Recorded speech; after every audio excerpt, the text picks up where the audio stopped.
96 degrees in the shade. Real hot in the shade. 96 degrees in the shade. Real hot, oh yes, in the shade.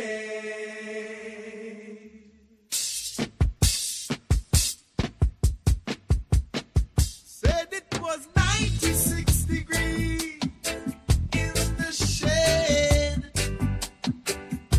10,000 soldiers on parade, taking I and I to meet a big bad boy sent from overseas, the Queen employed. Excellency, before you I come with my representation. You know where I'm coming from.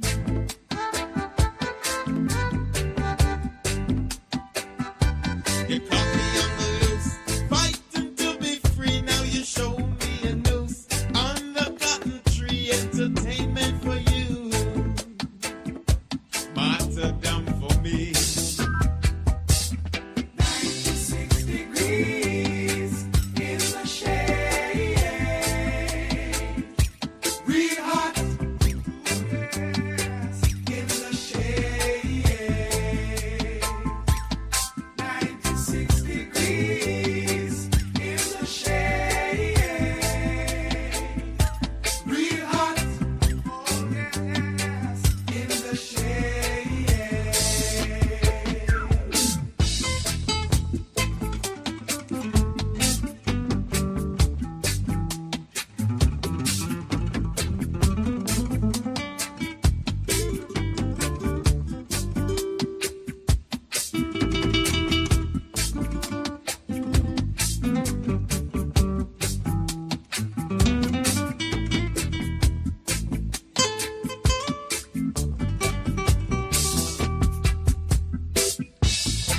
Some may suffer and some may burn, but I know that one day my people will learn.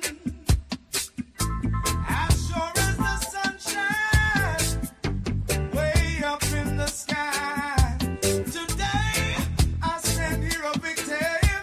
The truth is I'll never die. 96 degrees in the shade. Real hot in the shade. 96 degrees in the shade. Real hot, oh yes, in the shade. 96 degrees in the shade. Real hot, I said, in the shade. 96 degrees in the shade. Real hot in the shade. 96 degrees in the shade. Real hot, yes, in the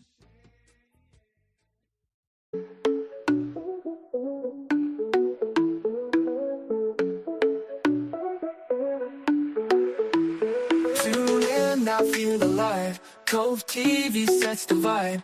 Motivation on the way. Join the crew, seize the day. Fun and games, endless play. Catch the sun every day. Smile and laugh, don't delay. In the cove, let's all sway. Cove-TV, feel the breeze. Joy and fun, come with ease. Catch the waves of summer's beat. Find your groove, it's a treat. Best shows under the sun. Every channel full of fun. Life's a beach, watch and see. Cove-TV sets you free. Motivate, elevate. Come celebrate. Swipe and tap, don't wait. Join the crew, feel great.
What up, everybody? Happy Wednesday afternoon. What up, Man Bear? What up, Cornbread? What's up? What's up? How What are you up? today? Good. Just chilling. Good, good. Cheers, cheers, Just everybody. chilling.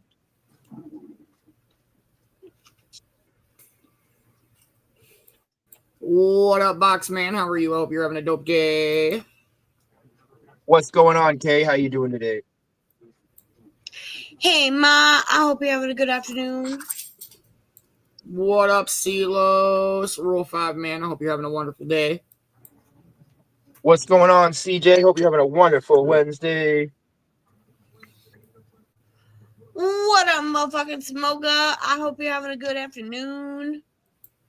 What up, Cheryl? How are you? I hope you are having a wonderful day. What's going on? The man, the myth, the legend, the Sir Coughs a lot. What's up, brother? Hope you're having a good day at work.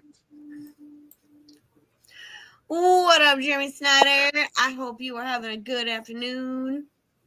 Should we get high? Higher? Yeah, yes. Just, Higher. yeah. Absolutely. Yeah, higher. Maybe I got dabs.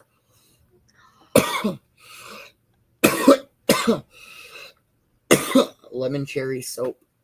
Fuck you. I don't have dabs till Friday. Ooh. Cheers, cheers, everybody. Cheers. What up, Mama Roo?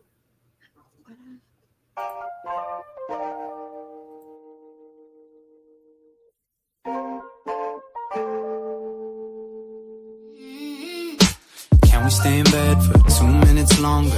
Wi-Fi's weak, gin is stronger. Take a day off, get higher than the rent.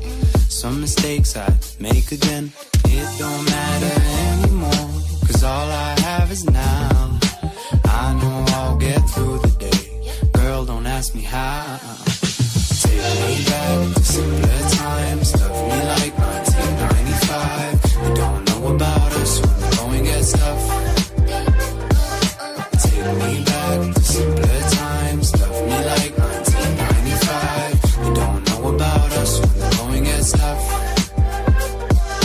Let me be a ghost boy, read me like some Tolstoy. Put up in a cab ride, spin on a tall boy. I'm just Michael from the block. Take me to the cookout, $1 a shot. Someone yelling world star, everybody stop. DJ with the beeswax, everybody drop.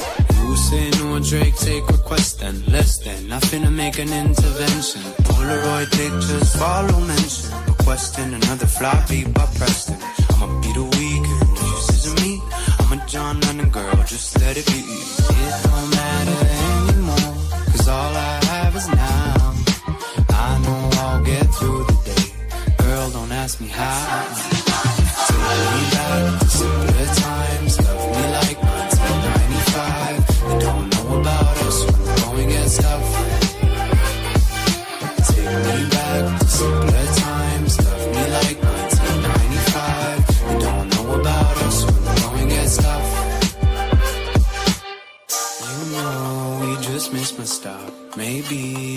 take a walk. Jill Scott, we good people watch. Rooftops, trust I know it's not anymore. Cause all I have is now. I know I'll get through the day. Girl, don't ask me how. Take me back to simpler times. They don't know about us. Take me back to simpler times.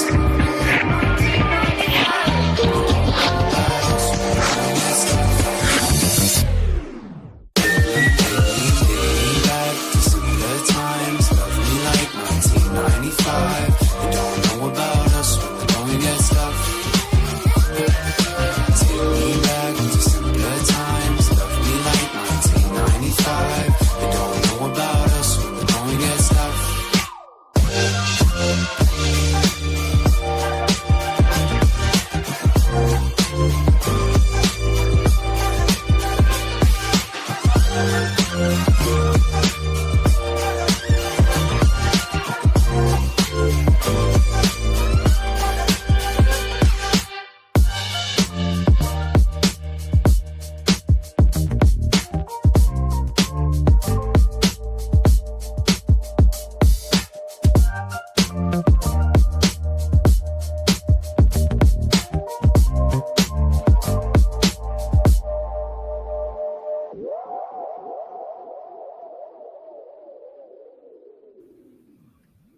Let's fucking go. Damn. Take me back to 1995 where internet was slow, but we were still all alive. Damn. Hey, let's go. What up, Amber? How are you? I hope you are having a dope Wednesday. Yeah, it's Wednesday again, eh? Damn. What up, Angela? Hope you are having a wonderful day. What up, Mama Roo? What up, Kimmy? Hope everybody's ready for some dope Guardians of Unity. Hell yeah. Good to be here for this, guys, honestly. Usually working now. What's everybody smoking on? I got some of the Animal Cookies flowers still. I got Space Skittles vape and Nice. some lemon cherry soap wax. Hey, Damn. what up, Deb? What up? I got some, I'm just finishing up some Rockstar, maybe getting something else tonight or tomorrow. Quickly, I want to say shout out to Michael Hayes from the Fight From Within for showing up last night at Token Tunes. Absolutely amazing show. Please go and check out Fight From Within. They got festivals going on, so much music. And one more shout out to Nunreala, who's been posting lately. He's got new music, new art, everything coming out. The guy is awesome. He also came up on Token Tunes, had a wonderful time. And yeah, what are you smoking on, Combre? It's a salad. It's black cherry and crunch berries. Why The does crunch everyone berry black- sounds so good. Why does everybody got black cherry? Was Ted not just showing us a jar of black cherry Kush as dabs when we were on that call, Comrade? That was black cherry Kush. Everyone's got black cherry but Man Bear. Send Man Bear with the black cherry, all right? Like, I just need some black cherry. You know what, Garrett, you'll never guess what my favorite ice cream lately is. Black cherry, all right? I need more black cherry into Man Bear life. That's all I'm going to say about that. But yeah. I've got some of this lunar limeade vape that I haven't really had much of it, but it's been pretty good. I've been really smoking on the Space Skittles one today. I might get a couple carts on Friday. I don't know. They've had mango, peach, blueberry, cherry. Like, I got a pretty good fruit salad to pick from if I want a cart. Yeah, I like I'm more of like the fruity flavor type. Yeah. Shit, my brisk is blood orange. So Oh, dude. I was just going to say, so they have a blood orange live resin I was looking at, but it's a little expensive. Ooh. I'm definitely getting some of that big steel live resin on Friday that I love because it's cheap and it's good. And I swear it's creeper, man. I'm going to take another dab, and then you move the dab stick away. You're like, you know what? I'll do that one later. You know what I'm talking about, Cornbread, when you get high, and you're like, oh, shit, I'm high. Yeah. Yeah. Yeah. It's like you ask somebody, do I look high? And they're like, hi, how are you? Oh, shit, you high too. How high are you? Pretty high. Yeah. I mean, Yeah, pretty high. I mean, I'm only like Walker 5 bar, foot, like that sounds 8, so I'm good. not that high. extra high. Yeah, Yeah. definitely. I'm pretty sure we're 3 minutes out for 422. 422. No, 421. No, 420 the first time. then 421, then 420 the second time, which is 422, which would technically be the third 420 if you include 421. You're just a minute late. You're a minute late, and then you're on time. So you're on time, minute late. What up, Bobby? What's going on, Bobby? What up? What up? It's been a chilling day. It's definitely warm here. It's got to be 70. Like, it's not that fall weather where you wake up and you're like, sweater time. Turn the heater on time. Like, I do like that time, though. I don't know what it is about. It's been super warm here. Doing dabs in cold weather is the shit. It's the best thing to do. I don't know why. Like, you do a super fat dab, and like when it's like -10, Fahrenheit here, I'll do a super fat dab out here, go inside, and when the heat hits you, you're like, holy crap. Did I just take like 8 more dabs? Because the heat literally like intensifies it. You're like, oh shit, I'm gonna go watch Lilo and Stitch and pass the fuck out. Times. Oh shit, 2 minutes out. Time, okay. I think time is not real. And I'm gonna go on this tangent for 2 minutes because that's all I got.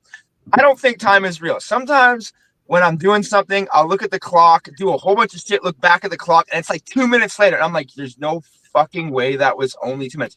And then I'll do like 3 things, look at the clock, and it's 4 hours later. And I'm like, what is wrong with me? Like, am I time warping? If I slowed time down, do I have time warp weed maybe? Is the weed warping my sense of time? I don't know. Because my favorite strain was actually called Texate the Time Warp. And it did warp your sense of time. You're a time warp. Well, no, because it was, no, check this out. It's actually really scientific weed. It was definitely like both indica and sativa, right? So you'd smoke it at like midnight, but it would feel like 5 o'clock at night. You'd be like, hey, let's go out for dinner. Let's go out. You'd be like, dude, man, it's like 1 or 2 in the morning. What are you doing? Be like, no, man, I got energy. Like, it's 5 at night. No, man, it's not. Would that be an indicativa? Indicativa? Indicativa? Oh, I think the word you're looking for. I think the word you're looking for is baby. What? Like everybody's worst car right now, hybrid. Come on, man, pick a lane, man. You going electric, you going gas. You got both. I'm just saying, like, if you're going that way, you might as well get an electric car with a gas-powered generator, right? Get the gas-powered generator in the back, right? So then when your electric car runs out of power, you go onto the side of the road and you fill the gas generator to charge your electric car, right? Yeah. You never have to worry about charging stations. I'm just saying. Man bear. Yeah, man bear in the afternoon. That was a man bear moment. Yeah, there we go. Yeah. Cheers. So, Happy yeah. 420, everybody. Happy 420. Smoke weed every day.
let's fucking go. Let's do it. All right, I hope everybody's ready for some Guardians of Unity. We got a few good chapters for us today. All right. We'll start with our last week recap as always. Here we go. Last week on Guardians of Unity, the storm raged and the black stone walls of Rook's fortress loomed like a grim sentinel against the valley. The Guardians moved in silence, cutting through the night with precision, knowing every moment in the shadow of those walls brought them closer to a dangerous choice. Ash, determined and focused, navigated their path with her usual calm, but the pressure was immense. As they approached the fortress, she carefully bypassed traps and glowing sigils that might have betrayed them to the enemy. When a patrol appeared, 6 soldiers, with weapons humming like coiled lightning, magic held them back with a tense patience. But when the path was clear, they pressed on, finally reaching the iron gate that stood between them and the comms hub. Ash worked her magic, bypassing layered seals and the humming current with a swift grace that didn't go unnoticed. Just as the gate opened, they slipped through into the heart of the fortress. Inside, they navigated with caution, avoiding drones, patrols, and every shadow that moved against them. Their silence was matched only by the echoing threat in the fortress. But Ash had a mission: disable Rook's comms hub. And then the alarms screamed. As the Guardians fought through wave after wave of soldiers, the battle became a blur of energy bolts, steel on stone, and the roar of Manbear, shifting from form to form, ripping through soldiers with brutal ease. Cove-TV's arrows found their marks, and Amber's blades cut through enemy lines with ruthless precision. But in the chaos, Ash was hit, an energy blast searing across her ribs.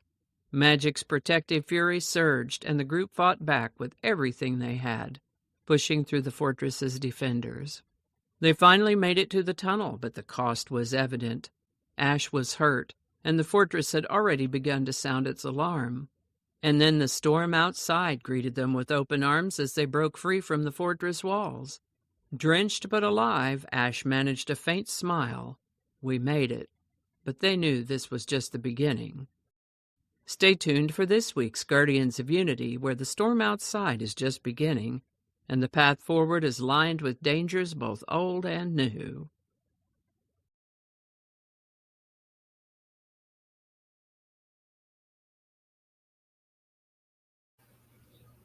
Let's fucking go.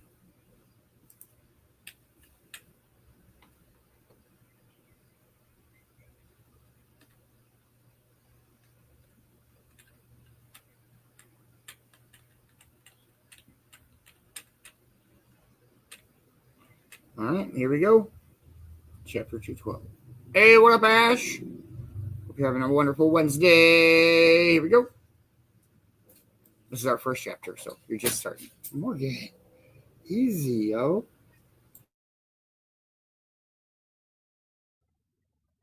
Chapter 212. The Cottage Prepares. The storm gathered its strength outside, wind clawing at the shutters and rattling the old timbers of the cottage. Thunder rolled across the hills like distant war drums.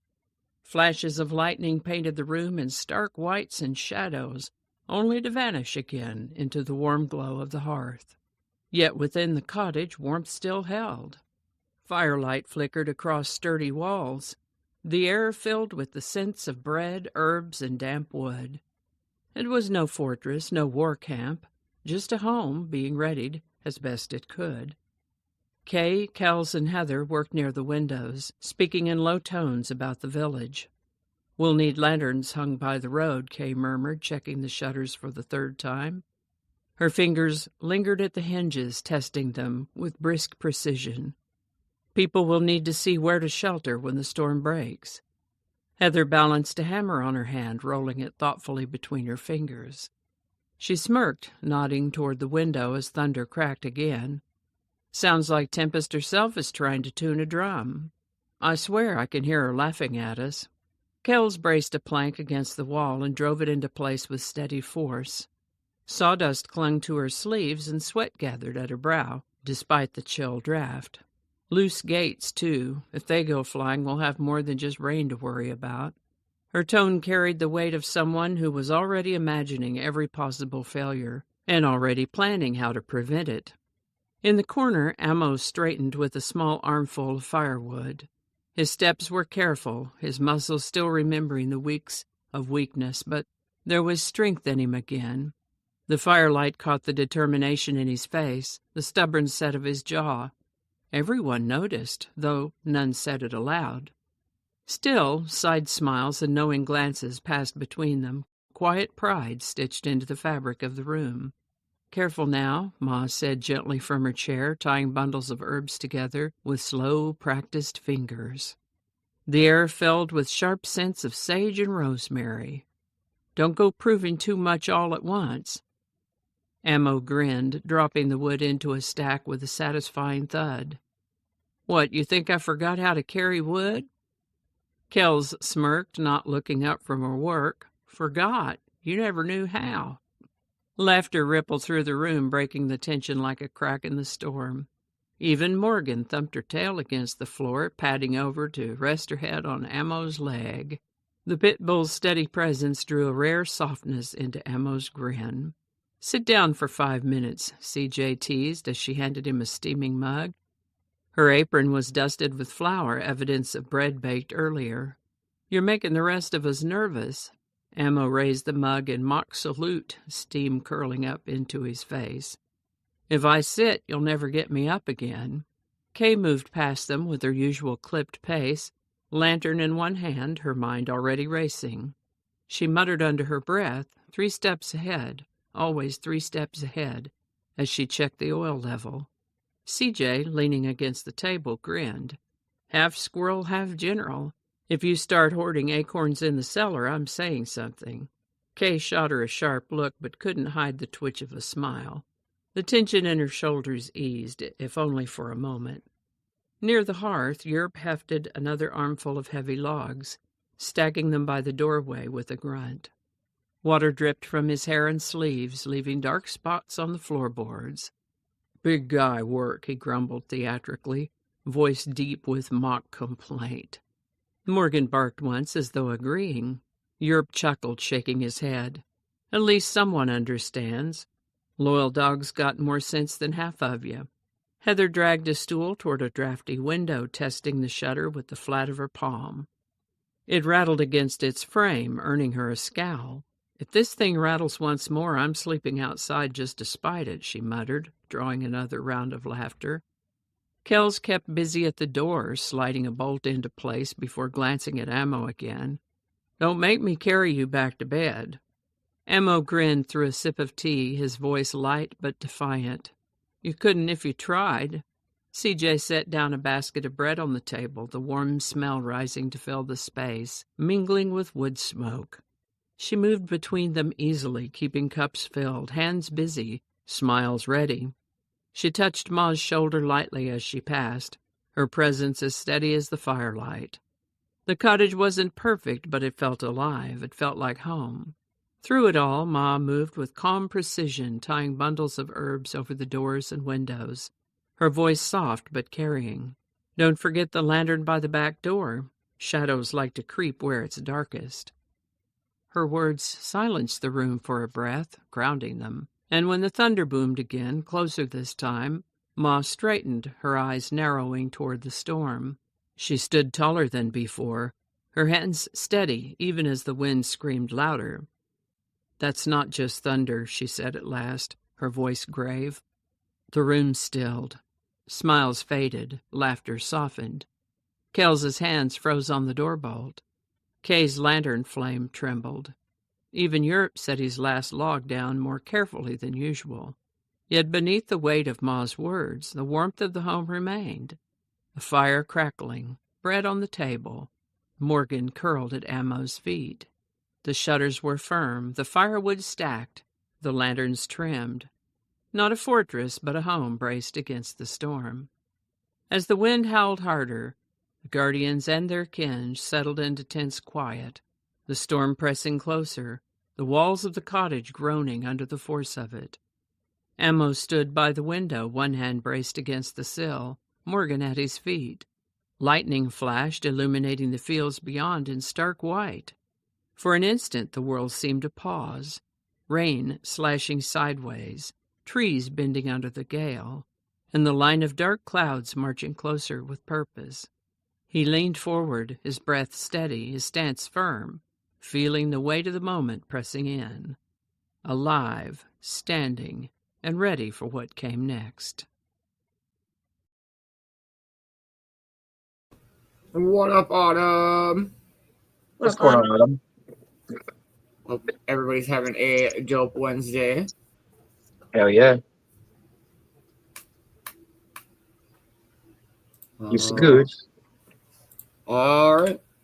Chapter 213. Chapter 213, Reunion and Warnings. The door burst open against the howl of the storm, wind and rain rushing in as Ash's team stepped through. Soaked, bruised, exhausted, but alive. Their entry sent the firelight flickering wildly across the walls, the storm clawing at the very bones of the cottage. The air inside shifted instantly, warmth rising to meet the chill of the storm, relief colliding with dread. CJ rushed forward first, her arms half raised before she caught herself, though her relief was plain in every step. Ma followed more steadily, her sharp eyes scanning each of them as though counting blessings. Morgan bounded to Beans without hesitation, tail wagging furiously, claws clicking against the wood floor as she leapt up on him, her bark and thumping tail breaking the heavy silence for just a moment. They shepherded Ash, Magic, Ember, Coffsey, and Manbear into the kitchen, dripping cloaks cast aside in a heap near the fire.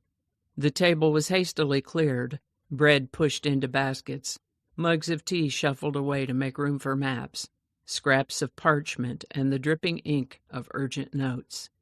The smell of wet earth clung to them, mixing with smoke and bread. The scene felt both ordinary and monumental. A family gathered at the dinner table, but the talk was no longer of meals or chores. It was of war at their door. Ash lowered herself into a chair, her breath ragged, one hand pressed tightly to her side. She began before anyone else could, her voice hoarse but deliberate, forcing its way through exhaustion. Rook's army is larger than we thought, disciplined, spread wide, moving fast. Patrols already stretch across the valleys. Villages are marked for occupation. Her eyes, dark and heavy, lifted from the table to the faces watching her. The comms hub disruption worked, but it triggered alarms. He's not guessing anymore, he knows. Every step we take, he's already drawing the counter. Kay, rigid and fierce at her side, slammed a hand against the table so hard the mugs rattled. Then we'll redraw the map. The words carried sharp defiance, but Kay's eyes betrayed the truth. Fear for Ash. Ash's shirt was spotted red, the fabric clinging to her ribs where her hand pressed. Ember noticed, too, leaning closer, her voice soft but insistent. You need to rest. Let me... I said I'm fine. Ash's tone snapped, but her resolve wavered when Kay's voice rose, sharper than a blade. Fine? You're bleeding through your shirt, Ash. Ash waved her off, jaw clenched. We don't have time to fuss over me. Rook's army is moving. That's what matters. The table held in strained silence until Coffsey broke it with a crooked grin. Worse than Ma, gets shot and still worries about everyone else. A ripple of uneasy laughter passed around the room, a weak but needed relief. Kay, however, stayed quiet, her gaze locked on Ash, her lips pressed thin with frustration and fear. Yerp's fist came down on the table with sudden force, rattling the maps and sending a tea mug toppling. We wait, we die slower. We fight, maybe we die loud enough to matter. Ma's voice cut in, gently but firmly. Easy now, Yerp. She reached across the table and lifted the fallen mug, setting it back upright, with calm precision. Heather scooted and sat up straighter in her chair, fire flashing in her eyes. He's right. Storm or not, every hour we hesitate gives him more ground, more villages taken, more lives lost. Magic's voice rose calm and steady, but its gravity pulled the room back. Attacking blindly is suicide. We must choose our ground and timing. If we don't, we lose before we even begin. His hand pressed against the edge of the map, holding it steady against the trembling wood. Amber nodded, firm. The villagers need time to prepare, to hide, to run if they must. Charging out now helps no one but him. The voices overlapped, storm outside and storm inside, blurring together, until Ammo's voice rose with surprising clarity. For once he's right. The room stilled, heads turned. Ash lifted her gaze, startled. Kay froze mid-breath. Even Yerp leaned back slightly. Ammo looked across the table, eyes on Magic, his tone measured and unyielding. Running out there half-cocked won't do us any good. Magic blinked, genuine surprise flickering across his usually impassive face. Then, slowly, he nodded. Didn't think I'd hear that from you. Ammo smirked faintly, leaning back in his chair. Don't get used to it. Just means I'm not looking to die tonight. A few chuckles rippled around the table, easing the tension more than any plan could. For the first time in years, a thread of their old familiarity surfaced. Not enemies, not rivals. For one brief moment, allies again. CJ, moving between them, poured tea and pushed bread into hands that had forgotten to eat. Drink, eat, before you all collapse where you sit. Her warmth softened the edges of their worry, grounding them back into the simple truth of hunger and fatigue. Morgan lay at Beans's feet, ears twitching with every thunderclap. At one particularly sharp crack, she growled low, the sound curling under the storm, as though she sensed something more than weather waiting beyond the hills. Beans's hand dropped instinctively to her head, steadying her as much as himself. Finally, silence settled again, the storm's howl filling the spaces left empty by words. Ma rose slowly from her chair, pulling her shawl close, her posture commanding without effort. Her voice cut the air like steel. This storm is no passing squall. Rook is moving, and he will not stop until he's at our door. You've all felt it. You know it's true. Her words pressed into their chests, the inevitability undeniable. There would be no more denial, no more pretending time was still theirs. Kells leaned forward, eyes steady on Ash. You did good bringing this back. Now we know. Now we stand. Beans nodded, the weight in his voice leaving no room for hesitation. Then it settled. We fight. Not tomorrow, not someday. Now. The kitchen, once filled with bread, laughter, and the chatter of daily life, was now the place where war was acknowledged. They sat together in silence, the shutters rattling with every gust, the storm hammering the walls like a drumbeat of fate. Magic and Ammo exchanged a look across the table.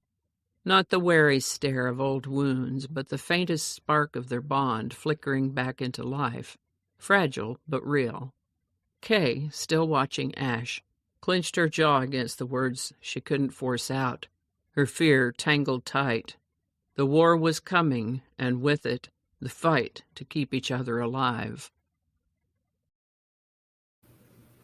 What up, Double Dice Brad? What up, Autumn? What up, Magic? What's Scott? What's going on, everybody? Hope you're having a good hump day, Wednesday. Almost there, almost finished the work week.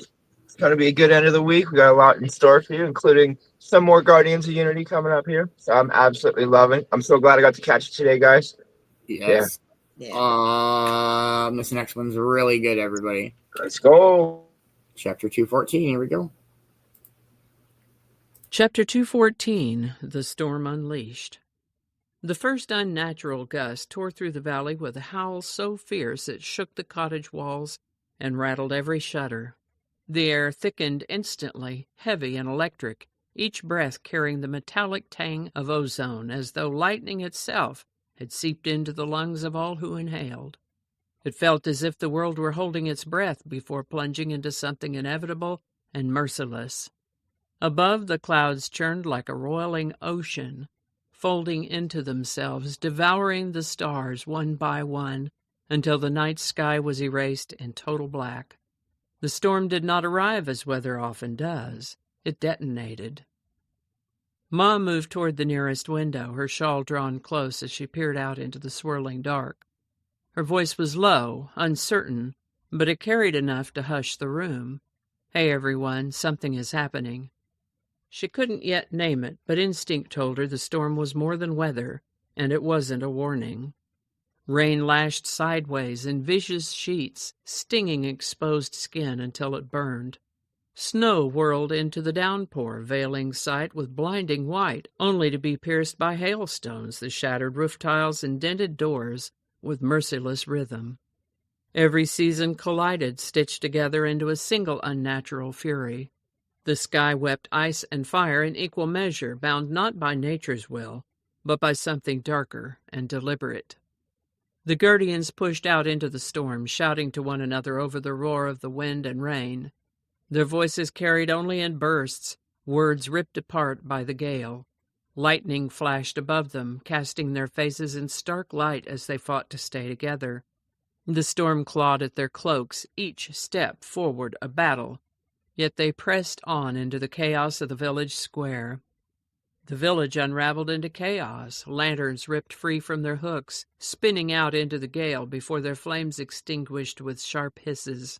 Shutters tore from hinges, roofs peeled away as though lifted by unseen hands, and fences shattered into kindling before being flung across the square. Villagers scattered in every direction, their terrified cries lost in the roar of the gale. One child stumbled into the open and was nearly torn away by the wind before Kay lunged forward, seizing his collar in a desperate grip and dragging him back into shelter, her cloak snapping violently around her. Kofsi turned, bow blazing as energy crackled along his arrows. He blasted apart falling branches that threatened to crush fleeing families, each impact flashing like brief stars amid the storm. Bean slammed his shield into the mud, anchoring it deep. Its radiant glow burst outward, catching and dispersing a jagged bolt of lightning that would have split the ground open. Man-Bear planted his feet like a living wall, grasping two villagers by the arms and muscling them through the storm towards safety, his bulk immovable despite the screaming gale. Morgan's growls cut through the night. She stood braced in front of CJ, her hackles raised, her stance fixed between her family and the encroaching storm. Her barks tore across the howl of the wind, warning of something not yet seen but undeniably drawing closer. "Get inside now," CJ shouted, her voice straining against the gale as she shoved villagers toward the door. Beans gritted his teeth, the shield shuddering under another explosive strike. "Shields won't hold if this keeps up. Move faster." Then the sky split. A fork of lightning blazed down, searing the valley in merciless white for a heartbeat. And from that furious brilliance descended a figure, Tempest. She hovered above the square, suspended in her own fury. The storm curled and coiled around her form, crowning her in wild gales and violent light. Her hair streamed in chaotic rivers, whipped in currents that obeyed no earthly law. Her eyes burned like coals fed with pure lightning, each flicker of her gaze commanding the storm itself. The air bent to her rhythm. The gale pulsed with her breath. The lightning synced to her heartbeat. She was not caught in the storm. She was the storm.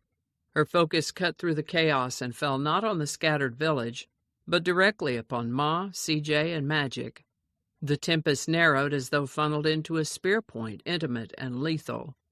Ma's voice broke from her throat, hushed and haunted. "Leora!" She hadn't seen her in years, and the figure before her was not the girl she once remembered. Tempest's voice boomed, braided into the thunder so that each syllable cracked like a sky-splitting bolt. "You sheltered me once. Now you'll drown." Lightning rained down around Ma, each strike closer than the last, the heat of it scorching her face, forcing her to stumble back. Hail hammered the cottage roof above CJ, the tiles exploding into fragments that rained down like shrapnel. Funnels of wind twisted toward Magic, carving trenches in the mud and cutting off every route of retreat. This was not indiscriminate chaos. It was deliberate, a vengeance sharpened into weapons honed for each target. She's aiming for us, CJ screamed, staggering back as another strike split the earth. She's not trying to scare us, she's trying to kill us. Stay behind me, Magic roared, his voice fierce above the maelstrom. He surged forward, cloak snapping like a banner in the gale. Calm calculation had burned away. What remained was raw determination. He thrust his hands outward, walls of shimmering forest bursting into being. Lightning slammed into them, rattling him with each violent impact. One strike ripped through, searing his arm until smoke curled from scorched flesh. Yet he pressed on, dragging Ma and CJ clear of collapsing beams, forcing his body between them and the storm. "You'll kill yourself standing there," Ma cried, her shawl flaring in the gale. "Better me than you," Magic snarled, teeth clenched against pain. The storm pressed harder, unrelenting. A massive strike hammered into his barrier, blasting him off his feet and gouging deep burns into his arm. He crashed into the mud, gasping. CJ rushed to him, her hands clutching his shoulders, her voice fierce and desperate.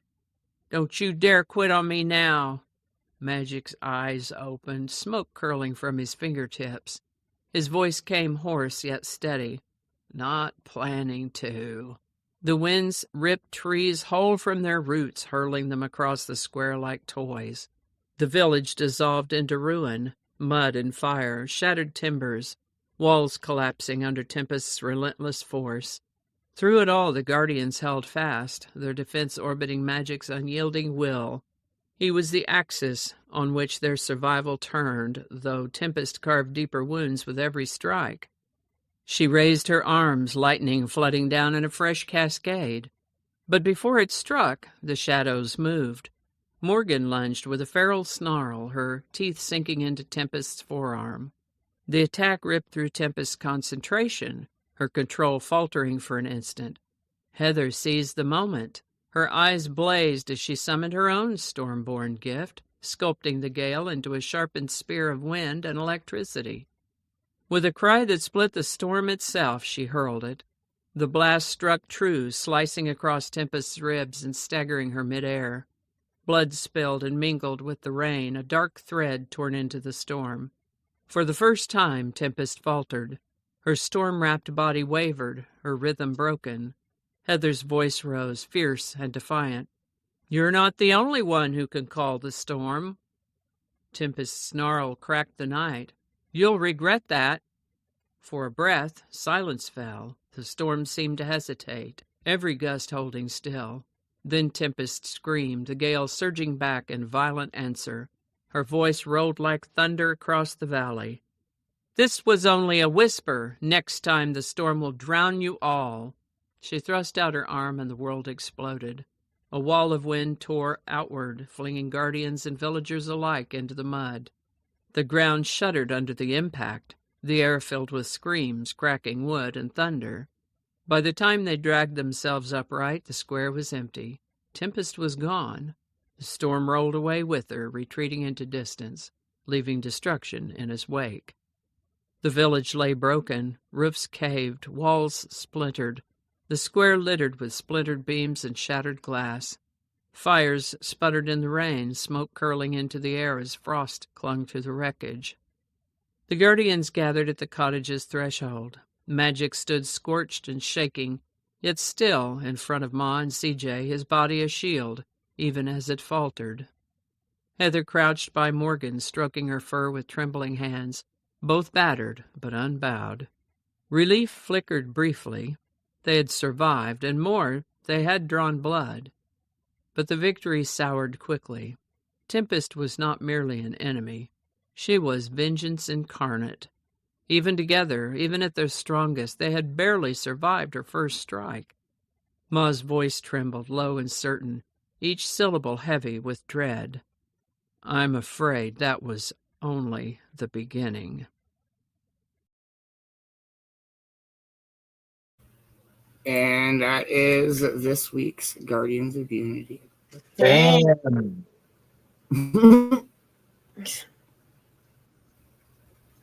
Wow. Excellent. It's so good. Yeah. So good. Yeah, I'm excited for the next few weeks of Guardians of Unity. Shit's about to get crazy. Let's go. Yeah, I'm super far ahead in writing it. Like, No, not Beans, Cornbread. No, he wouldn't be that far ahead. Just so he's like, I know what's going on and you don't. I know what's going on and you. No, Yeah. he wouldn't do it. No, he would. Great chapters today. Amazing. But yeah. What's everybody got planned for their evening? Hopefully, Kelsey's been having internet issues. Hopefully, it works. I believe they're going to try to do that's what she said tonight. Yeah. That'd be cool. Yes. That's I really liked it when you guys were doing that. Actually, I love it. I hope you guys can get up and do it. I think it's really nice because not on purpose, but we got Beans, Magic, Europe, Sir coughs a lot, and then Kelsey and Cornbread. So it's a little male dominant. So it's nice to see that's what she said with the definitely having the female perspective. I think that was definitely a different dichotomy, Beans, as you would like to put it. I what like we that do. word. It's just it's a universal word. You just can't use it all the time. Like my dinner was dichotomy. Don't work. Use the right reference. Yeah, no, I ain't got much. I work tomorrow, and then I don't know. The schedule has been like a day at a time, so I actually don't know. I'm chilling.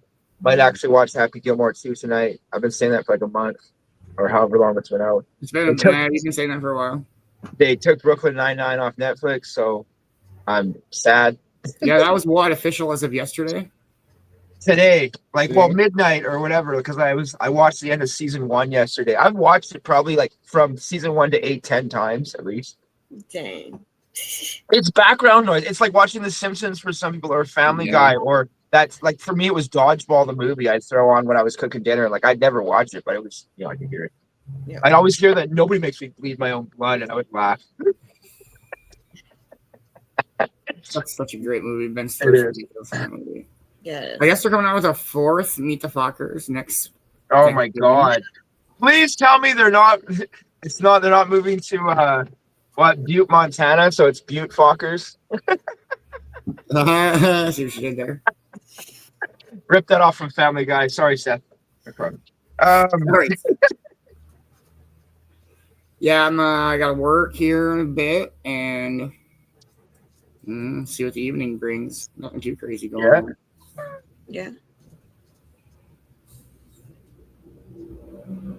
Yeah, that's about it. Pretty chill. I don't know. I don't even know what we're doing for dinner. But we'll figure that out later. That's later Man Bear's problem. That's not now Man Bear. That's later Man Bear. Hey, let's go. Still celebrating CJ's birthday. Oh, yeah. That is your new happy button, isn't it? That's so fun. He loves that so much. That's his new toy. Now I don't have to do the blah, blah, blah, blah. It's it's fun to do it. It is. Like I said last night, like there are there's a lot of DJ air horn sound effects, but I just feel like that's the right one. It's a good one. It's not bad. It's a good one. It's like the dodgeball sound effect. Yeah, it's right. The name itself explained everything. Wasn't it like wet slap or something like that? It was like violent wet. Yeah, violent wet slap. And we're like, we're like, so the guy naming this was not having the best of days when he was like, I'll name it. Like, no, dude, maybe you should. No, it's good. I got it. I got like a list of good 10 of them. Like, good. Right here. Got them. Okay. Yeah. I really like the joke. I can't remember who did it. It's one of the dry bar comedy jokes about how it's like doesn't it look to the United States like somebody was just given the outline of it and was like, all right, I want you to fill this in with 50 spaces starting from left to right. He's like, oh, I have plenty of space. I just think that's so funny. And he's like, if you don't get that, you shouldn't be allowed to vote. And I'm like, oh my gosh. The states get so small on the East, bro. It's like he's just like, oh, here's a line. Here's a line. Like, why? Dude, like, you know how many East Coast states you could fit into California? Yeah, it's true. Like Cali's awesome. It's pretty big, too. Don't be dissing Cali. Going Cali. Going back to Cali. Do you remember the old End of the World video, the shitty-ass cartoon about, dude, this is like a fucking 2001 video. Oh, my gosh. I don't know why, but when he said that, I was like, what the fuck did you he gotta know what I'm talking about. All right, no, I don't think I do. I remember I'm old as like dirt, right? So Bro, this is old as dirt. Yeah, okay. This is like OG internetness, dude. This video came out in like probably like 2002, maybe.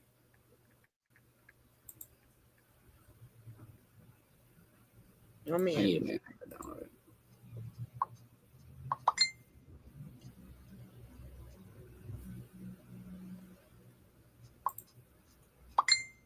Some of you might know this video already. Some of you not named Man Bear.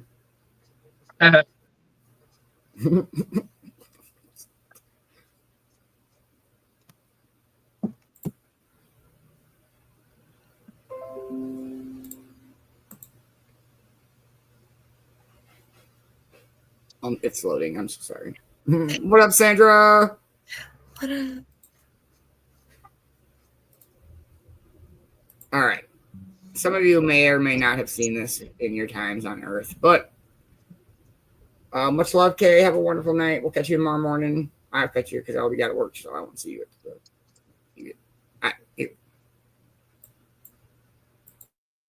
Okay, so here's the Earth. Chilling. Damn, that is a sweet Earth, you might say. Wrong! Alright, ruling out the ice caps melting, meteors becoming crashed into us, the ozone layer leaving, and the sun exploding, we're definitely going to blow ourselves up. Okay, so basically we've got China, France, India, Israel, Pakistan, Russia, the UK, and us with nukes. We've got about 2,600 more than anybody else. Whatever. Anyway, one day we decide those Chinese sons of a bitches are going down. So we launch a nuke at China. While it's on its way, China's like, shit, who the fuck is shooting us? Oh well, fire missiles. Then France is like, shit guys, we got the missiles, they are coming, fire our shit. But then let's have a nap, then fire the missiles. Meanwhile, Australia is down there like, WCF, mates? India, Israel, and Pakistan launched their shit, so now we've got missiles flying everywhere, passing each other. Russia's like, ah, motherland! Then England's like, about that time, eh, chaps? Righto. So now the US is like, fuck, we're dumbasses. Canada's like, what's going on, eh? Australia's still like, WTF. Mars is laughing at us, and some huge meteor's like, well, fuck that. So, now we've got nuclear winter. Everyone's dead except Australia. And they're still like, WTF. But they'll be dead soon. Fucking kangaroos. But, assuming we don't blow ourselves up, us Californians just have to worry about California breaking off from the United States to go hang with Hawaii. Alaska can come too. The end! Alaska can come too is the best part. That's such an old video. You can have Alaska, man. We'll take Cali. That's a giant, terrifying state, bro. Like, they get paid to live in Alaska because it sucks to live in Alaska so much. Yeah. Like, more than you get paid to be Canadian. I think that, like, they make, like, in a day, a year, I don't fucking remember, like, more than what they paid for, like, what we paid for Alaska.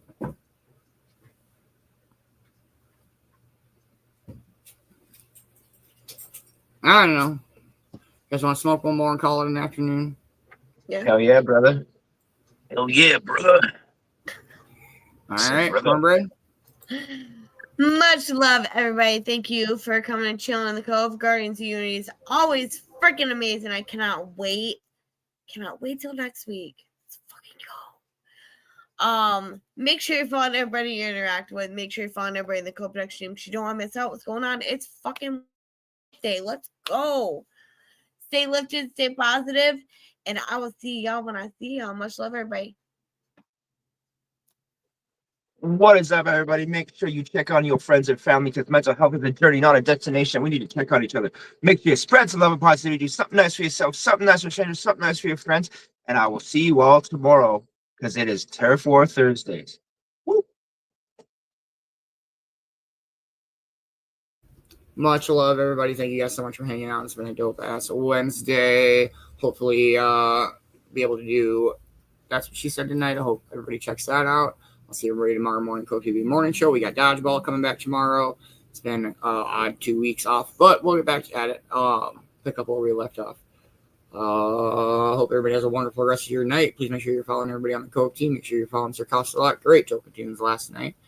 Make sure that you are following Europe Entertainment. Don't miss out on the Europe Nanigans.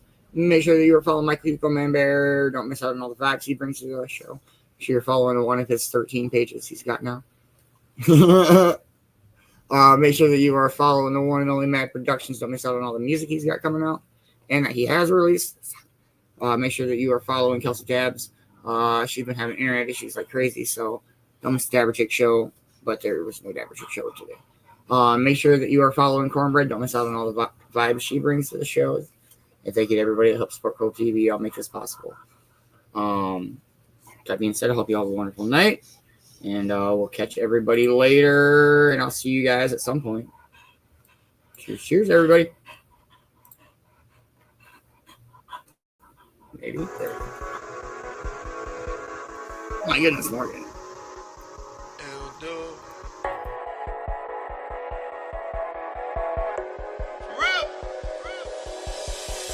Hey, I'm a rolling stone.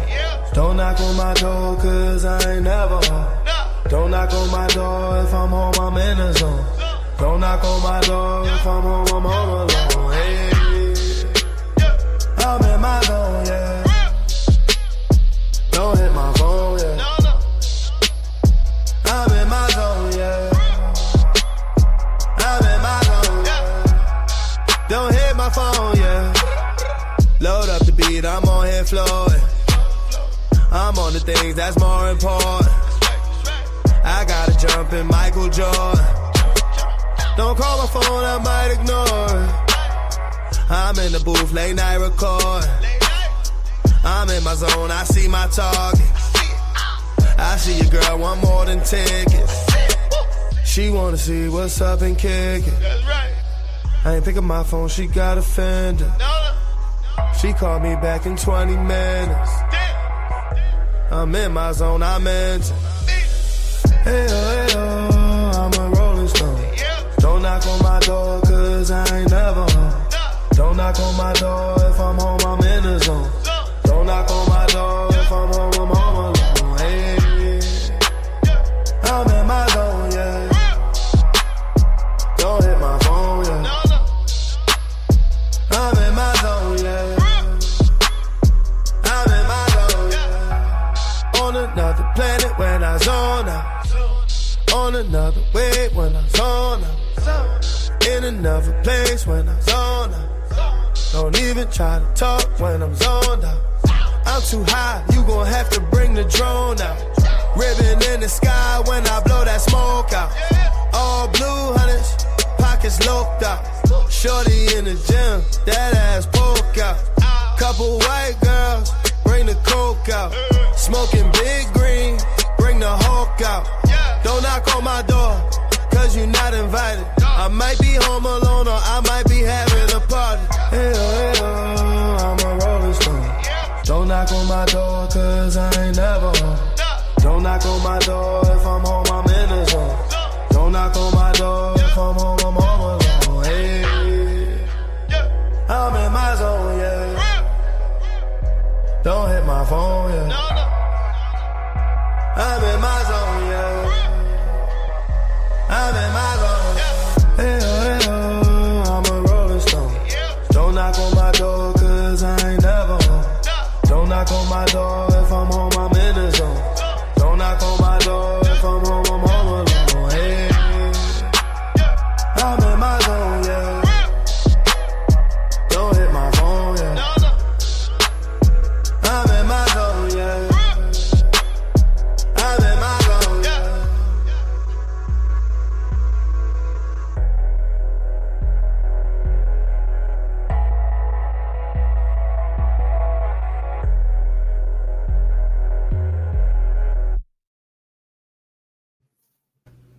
Much love, everybody. Have a wonderful night. Much love, bye.